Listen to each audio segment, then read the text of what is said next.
Hi, Carmelo. How are you? Steph, how are you? I'm good. Thank you. I'm good too. Thank you. Thank you for talking to me today. And so, deadline on Saturday, you're part of Yep. the Men's Iron Survivor Challenge. So, firstly, how exciting is it for you to participate in a first of its kind match? Yeah, no, wicked excited. I think right now my mindset is that we need to set the bar high for the next people that have to do this match.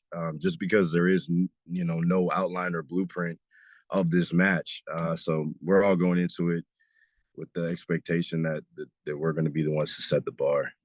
hmm So, there's a lot into this match, rules wise, and there's Yeah. a lot to be explained to the fans.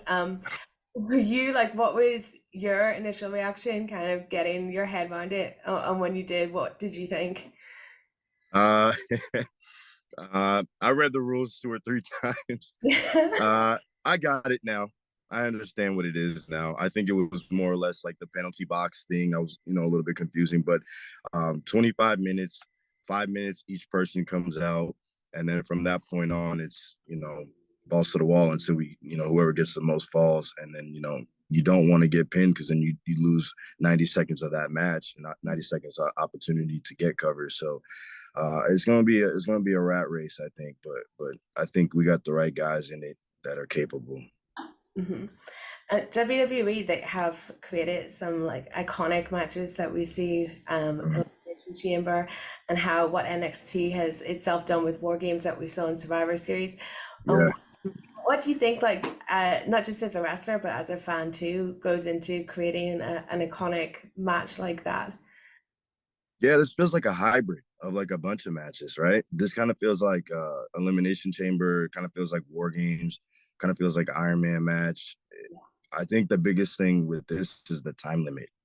Um, so kind of like a 30-minute, Iron Man match type of thing. So I think that's the biggest thing with you know this match being different, but at the same time, it's like the 5 minutes everybody comes out, kind of like Royal Rumble. It's very similar to all those matches. So I don't know how they put it together, but we on Saturday, I think it's all going to make more sense for people to see the visual of it.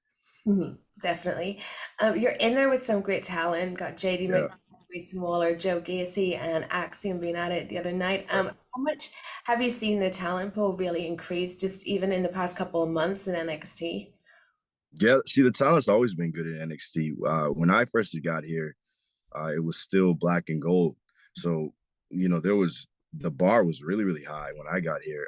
Not that it ever lowered or anything, but now with these guys, coming over from NXT UK, Axiom, obviously, Axiom, who that is, and then JD McDonough, and then Grayson Waller even is an extremely exceptional talent.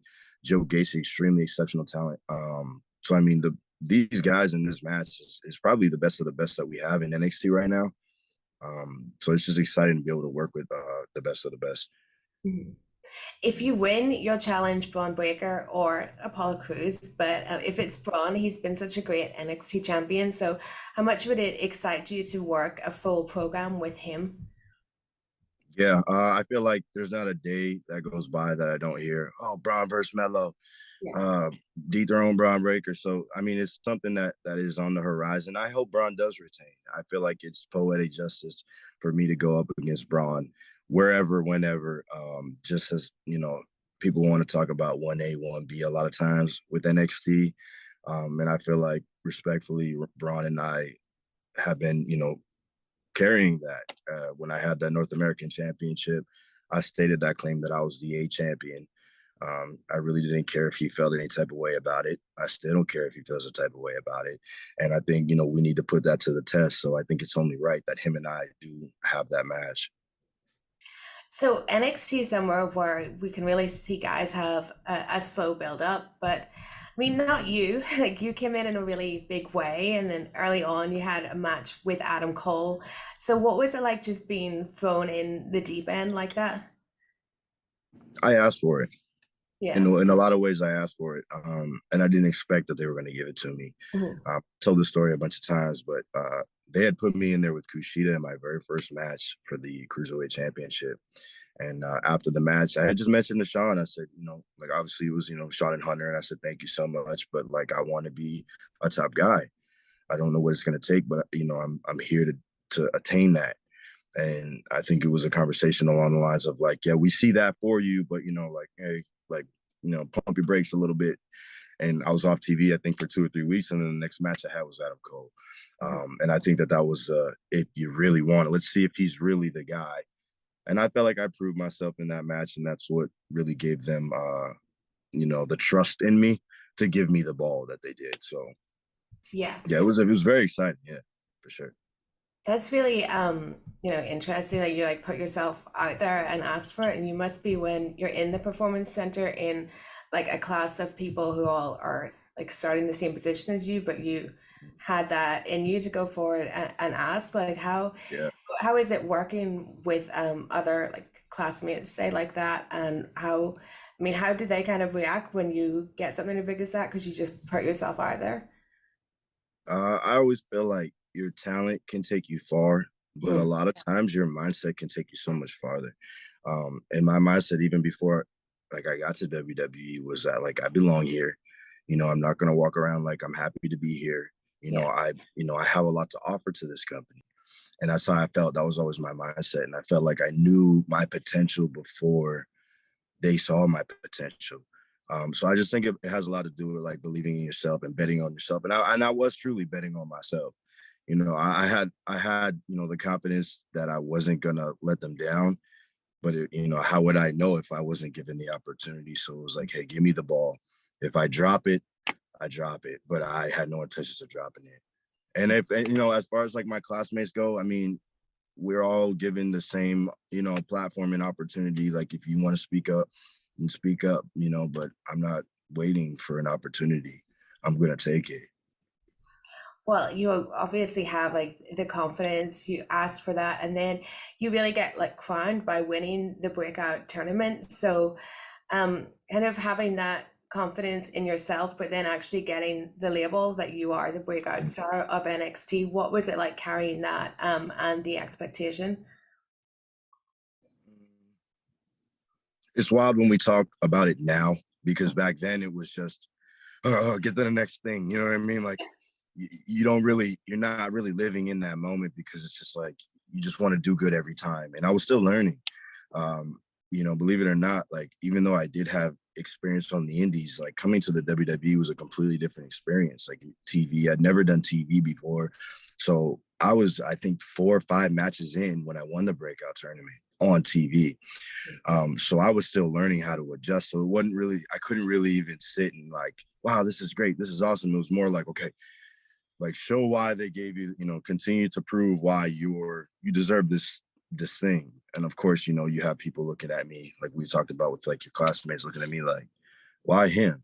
Mhm. So that was on my mind too. It's like, I know everybody's like, man, this kid came in, he's already getting this and getting that. So I never really stopped and smelled the flowers. I was always just on the go, on the go, on the go. Mhm.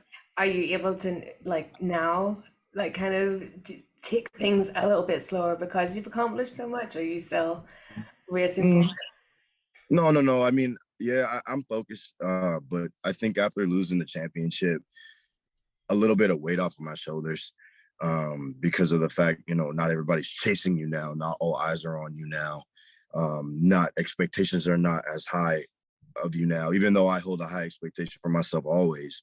But losing the championship kind of allowed me to like Yeah. breathe. You know what I mean? Just kind of like, all right, let's read, let's go back to the drawing board, let's see where we're at, and let's reflect on everything we've accomplished up until this point, and then what's next. Mhm. Um, I've told this before, like I feel like this is my senior year here at NXT. I did the breakout tournament in my freshman year. 2.0 was my sophomore, my junior year, and then this is truly my senior year.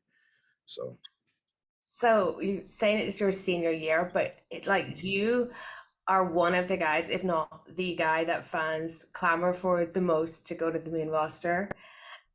So for you, is that like obviously it must be very nice that people want to see you like on that next level, but is it a bit of a double-edged sword? Like if you're having your senior year, people want you, to be like the young kid in college because you haven't even been in NXT that long compared to other yeah, guys. uh, yeah, I. It's weird because I feel like I want people to enjoy what I'm doing. I don't want people to try and fast track me. You know what I mean? Because that's going to be there for me when, it's not going anywhere. Main roster isn't going anywhere, but it's great. Like, people are excited. People want to see these certain matchups with me and guys on the main roster. And I want them, trust me. Like, if they said tomorrow, Melo, go to Raw, go to SmackDown, I'd be ready. I truly feel like, hey, okay, let's go. But I feel like I have unfinished business in NXT, Mhm. which is that NXT championship. Just based off what I said earlier with that claim that I am the A champion, it's like, I want to prove it. Yeah. Give me that title so I can prove that everything that I've been saying for the last year is true. Mhm. So I'm not in a rush to get there, but if they call me up tomorrow, then that's what it is, and we'll Yeah. deal with that.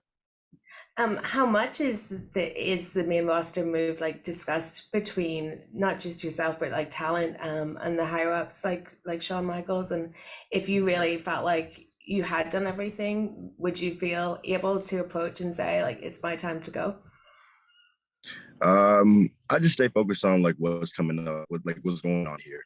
I had that conversation with Shawn where I pretty much said, hey, just so you know, my head is here, my heart is here. I'm not getting carried away because, yeah, like you said, like I see it every day. Oh, Melo, go to the main roster, go to the main roster. But, I want to reassure Shawn that, hey, my head is here. I'm not thinking, oh, main roster. Like, I'm thinking, what are we doing here? What are we doing on NXT? Because I take pride in putting on for NXT. I take pride in having, being one of the top names in NXT. So, like I said, my heart, my feet, my everything is here right now in NXT. And so everyone right now gets asked about how NXT is different since Triple H took over on the main roster, but you've had more time in the 2.0 era than the Black and Gold. You came in the end. So for you, what are the changes like? From the black and gold or Just from 2.0? from now Oh, you're to talking about since Hunter came yeah, back.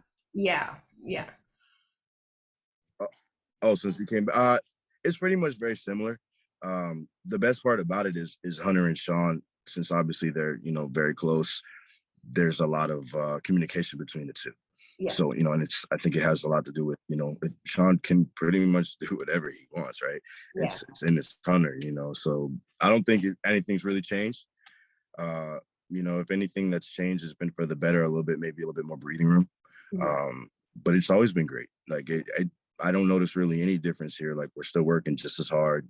There's really, I think now maybe more with new opportunities on the horizon, probably that Hunter's vision from before that we'll be able to get back to type of things. But everything else has been pretty much the same as far as that.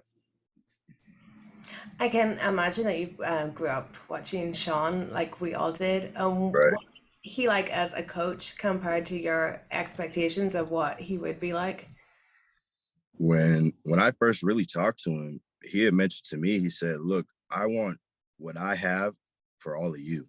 He Mhm. pretty much said, I don't, that in-ring performing, he goes, that's past, that's beyond me, but I get more out of doing this for you than I do out of being in the ring. So like that was my first real impression and conversation with him. So I knew right off the bat what, where his heart was at for us. And he loves us. That man loves NXT and he loves his talent. And so it's one of those things where it's like you'll go to war for that type of person, and Shawn Hunter, like those guys are the type of guys that you would go to war for. But Shawn's amazing, man. He truly cares about each one of his talents, and I'm so fortunate, so grateful. Sometimes I have to step out of my shoes and realize that's the Heartbreak Kid, because you Yeah. see him and you get used to him, and you're like, oh, Shawn, what up? But then you're like, that's Mr. WrestleMania. That is Mr. WrestleMania, and he's so humble.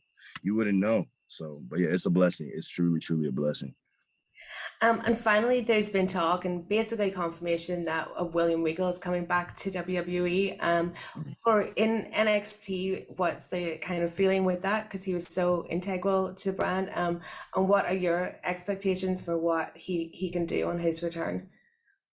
So I'm not 100% sure about the return. I don't Yeah. know if it's confirmed or anything, but Regal was a big part in getting me into WWE, actually. Mhm. So I have so much respect towards Regal. I learned so much from Regal before he had left here. Mhm. He was one of the guys that would take me aside and give me so much knowledge early on. So if he is coming back, I'm super excited, and it's great for NXT, especially the new talents coming in. that never got to work with Regal. He's just an encyclopedia of knowledge, and he truly cares. I don't think anybody loves the business more than he does. Awesome. Well, thank you so much for your Stephanie, time. thank you.